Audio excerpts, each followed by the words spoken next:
Welcome জানাই আপনাদের সবাইকে নতুন একটি ভিডিওতে। তো গাইস আজকের এই ভিডিওতে দেখাবো 2023 সালে ফ্রি ফায়ার গেমে সহজে কিভাবে কাস্টম রুম কার্ড বানাবে। সো তোমাদেরকে কিভাবে কি করতে হবে সেটা ফুল ডিটেলসে এই ভিডিওতে আমি দেখাই দিব। সো যারা নতুন রয়েছে তোমরা ফ্রি ফায়ার গেমে তারাও কিন্তু ইজিলি এটা শিখে যেতে পারবা। আর সত্যি বলতে এটা খোলা কিন্তু খুবই ইজি। বাই দ্য ওয়ে প্রথমেই তোমাদেরকে একটা রিকোয়েস্ট করব, এই ভিডিওতে একটা লাইক করো আর একটা কমেন্ট। আর এই চ্যানেলে নতুন হলে নিচে দেখো সাবস্ক্রাইব বাটন রয়েছে, ওটা দাবিয়ে দাও। আর যখনই তোমরা সাবস্ক্রাইবে দাবিয়ে দিবা তখনই কিন্তু পাশে একটা বেল আইকন আসবে, ওটা অল সেট করে রেখে দাও। তাহলে এই চ্যানেলের নতুন নতুন ভিডিও তোমরা সবার আগে পেয়ে যাবা। ওকে, এবার আমি তোমাদেরকে কিভাবে কাস্টম খুলতে হয় সেটা A to Z দেখাই দিচ্ছি। প্রথমে আমি বিয়ার র্যাঙ্ক লেখা এখানে যাব, তারপরে কাস্টম দেখতে পাচ্ছ। সো আমাদেরকে কাস্টমে যেতে হবে। তো এখানে যাওয়ার পরে তোমরা এরকম একটা হলুদ কালারের ক্রিয়েট বাটন দেখতে পারবা, এখানে তোমাদেরকে ট্যাপ করতে হবে, তাহলে এরকম একটা কাস্টমের পেজে চলে আসবা। প্রথমে দেখতে পাচ্ছ কাস্টম নেম বা রুম নেম। সো এখানে রুম নেম তোমরা চাইলে চেঞ্জ করতে পারো, অথবা এখানে একটা র্যান্ডমলি দেওয়া থাকে। তো আমি একটা নাম দিয়ে দিলাম। আর যদি খুব দ্রুত কাস্টম খুলতে হয় তাহলে এখানে নামটা না দিলেও চলবে। তারপরে দেখতে পাচ্ছ পাসওয়ার্ড লেখা। সো এখানে একটা অবশ্যই পাসওয়ার্ড দিয়ে দিবা, না হলে কিন্তু র্যান্ডমলি প্লেয়ার চলে আসবে। আর পাসওয়ার্ড দিলে তোমরা কিন্তু ইচ্ছে মতো ফ্রেন্ডদেরকে নিয়ে খেলতে পারবা। তারপরে গেম মোড, এটা ক্লাস স্কোয়াডে দেওয়া থাকবে। আর যদি 40-50 জন মিলে একসাথে খেলতে চাও তাহলে ব্যাটেল রয়্যালে খেলতে পারো। আর সিম্পলি আমি তো বলবো ক্লাস স্কোয়াডে খেলতে, এটাই কিন্তু বেস্ট। তারপরে ম্যাপে দেখতে পাচ্ছ র্যান্ডমলি বারমুডাটাই দেওয়া থাকবে। আর যদি তোমরা অন্য কোনো ম্যাপে খেলতে চাও তাহলে এখান থেকে সিলেক্ট করে দিবা, ঠিক আছে। তো বারমুডাটাই বেস্ট, এটা আমি রেখে দিলাম। তারপরে দেখতে পাচ্ছ টিম মোড। সো টিম মোডটা কিন্তু স্কোয়াডে থাকবে। আর তোমরা চাইলে ডুও বা 6 vs 6-এও খেলতে পারো। আর স্কোয়াডে দিয়ে রাখলে তোমরা সোলো বা ডুওতেও খেলতে পারবে। সো আমি স্কোয়াডে দিয়ে রাখলাম। তারপরে দেখতে পাচ্ছ প্লেয়ার্স, তারপরে এক্সপেক্টেটর্স। তো এগুলো যেমনটা আছে তেমনটাই থাক। ওকে, তো আপাতত আমাদের রুমের কাজটা কমপ্লিট হয়ে গেছে। এরপরে তোমরা আরও 3টা অপশন দেখতে পাচ্ছ, গেম, অবজার্ভ আর অ্যাডভান্স সেটিংস। তো গেমের ভিতরে গেলেই তোমরা আরও কিছু সেটিংস করতে হবে, এটাই কিন্তু মেন। সো গেমের ভিতরে যাওয়ার পরে তোমরা এখানে দেখতে পারবা প্রথমে রাউন্ডটা 7 দেওয়া থাকবে, এটা চেঞ্জ করে আমাদেরকে 13 করে দিতে হবে। সো এখানে 13 করে দিলে তোমরা বেশি সময় ধরে গেমটা খেলতে পারবা। ওকে, তো আমি এখানে 13 করে দিলাম। তারপরে দেখতে পাচ্ছ এখানে ডিফল্ট কয়েল কিন্তু 500 দেওয়া রয়েছে, এটাকে আমাদেরকে 1500 কয়েল করে দিতে হবে। তাহলে তোমরা কিন্তু ফার্স্টেই গ্লুয়াল কিনতে পারবা, গান কিনতে পারবা। ওকে, তো এই দুইটা চেঞ্জ করে দিবা। এখানে রাউন্ড 13 এবং ডিফল্ট কয়েল 1500।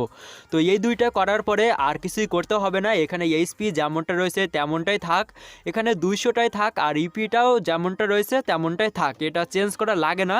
যদি তোমরা চাও ইপি এবং এইচপিটা বাড়াতে তো পারো, এটা সেটা তোমাদের ব্যাপার। দেন এটা নিচে আসলে দেখতে পারবা লিমিটেড অ্যামো।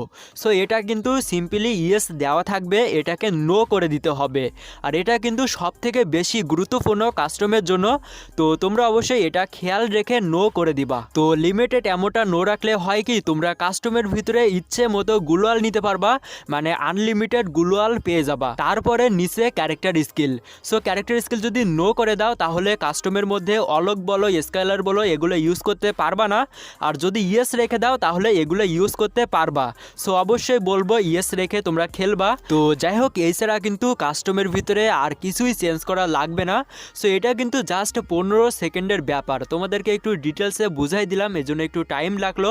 আর এখানে তোমরা অবজার্ভ বা অ্যাডভান্স সেটিংসে দেখতে পাচ্ছ এগুলো যেমনটা রয়েছে তেমনটাই থাকবে। ওকে, তো এগুলো চেঞ্জ করা লাগবে না। আর এখানে অতিরিক্ত কিছু সেটিংস করতে গেলে কাস্টমের মজাটাই কিন্তু থাকবে না। সো যেমনটা আছে তেমনটাই থাক। তারপরে কনফার্মে ক্লিক করে দিবা। তো কনফার্মে ক্লিক করে দিলে ডাইরেক্ট কিন্তু আমাকে এই কাস্টমের পেজে নিয়ে আসবে। আর এই পেজ থেকে তোমরা চাইলে সেটিংসগুলো আরও একবার দেখে নিতে পারবা। এর জন্য তোমাদেরকে এখানে ট্যাপ করতে হবে। তাহলে এখানে ক্যারেক্টার স্কিল দেখতে পাচ্ছ, তারপরে লিমিটেড অ্যামো। আর এখানে লিমিটেড অ্যামোটা ইয়েস দেওয়া রয়েছে, অবশ্যই নো করে রাখবা। ওকে, তারপরে এখানে অবজার্ভে দেখতে পাচ্ছ। তো অবজার্ভে কেউ যদি এক্সপেক্টেটর থেকে থাকে তাহলে এখানেই দেখাবে, বাট আমার কেউ নেই। তো এখানে ইনভাইট ফ্রেন্ড, তোমার যদি কোনো ফ্রেন্ডকে ইনভাইট করতে হয় তাহলে এখান থেকে তোমরা ইনভাইট করতে পারবা। সো দেখতে পাচ্ছ আমি ইনভাইট করে দিয়েছি। তো ওই ফ্রেন্ডটা কিন্তু অলরেডি চলে আসছে।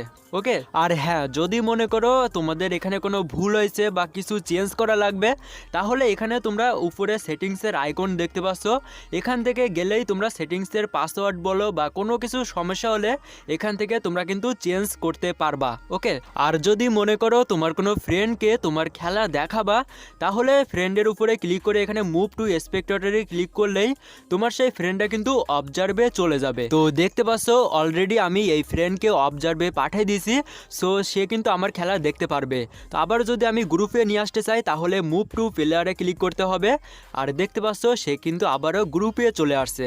তো গাইস এবার যদি মনে করি আমি একে কিক করে দিব বা গ্রুপ থেকে বের করে দিব, তাহলে এখানে কিক বলে লেখা রয়েছে, এখানে গেলেই তোমরা সিম্পলি ওই প্লেয়ারটাকে কিক করে দিতে পারবা। তো যাই হোক, অ্যাট লাস্ট তোমাদেরকে একটা কথা বলি, তোমরা যারা পুরাতন প্লেয়ার রয়েছো তারা অনেকে ভাবতেছো এগুলো তো আমরা জানি, তারপরেও কোনো ভাইয়া বলতেছে।